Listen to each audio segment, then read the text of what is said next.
ఉక్రెయిన్తో యుద్ధం ముగింపునకు రష్యాపై మరింత ఒత్తిడి పెంచేందుకు అమెరికా అధ్యక్షుడు డొనాల్డ్ ట్రంప్ మరో కీలక నిర్ణయం తీసుకున్నారు. మాస్కోను ఆర్థికంగా దెబ్బతీసేందుకు ద్వైపాక్షిక ఆంక్షల బిల్లుకు ట్రంప్ పచ్చజెండా ఊపారు. ఇందులో భాగంగా రష్యా నుంచి చమురు కొనుగోలు చేసే భారత్, చైనాలపై సుంకాలను 500% పెంచేందుకు సుముఖత వ్యక్తం చేసినట్లు Republican senator Lindsay Graham X వేదికగా పేర్కొన్నారు. ట్రంప్తో భేటీ అయ్యి పలు కీలక అంశాలపై చర్చలు జరిపినట్లు గ్రాహం తెలిపారు. రష్యాపై ఆంక్షలు విధించే బిల్లుకు అధ్యక్షుడు గ్రీన్ సిగ్నల్ ఇచ్చినట్లు పేర్కొన్నారు. రష్యా నుంచి చమురు కొని తద్వారా ఉక్రెయిన్తో యుద్ధానికి మాస్కోకు నిధులు సమకూరుస్తున్న భారత్, చైనా, బ్రెజిల్ దేశాలు ఇకపై కొనుగోలు చేయకుండా ఈ బిల్లు అడ్డుకుంటుందన్నారు. వీటిని ఉల్లంఘిస్తే ఆయా దేశాలపై 500% టారిఫ్లు విధించే అధికారం ఉంటుందన్నారు.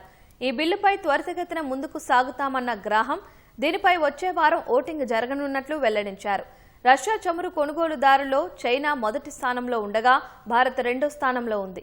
గతేడాది భారత దిగుమతులపై ట్రంప్ 50% సుంకాలు విధించారు.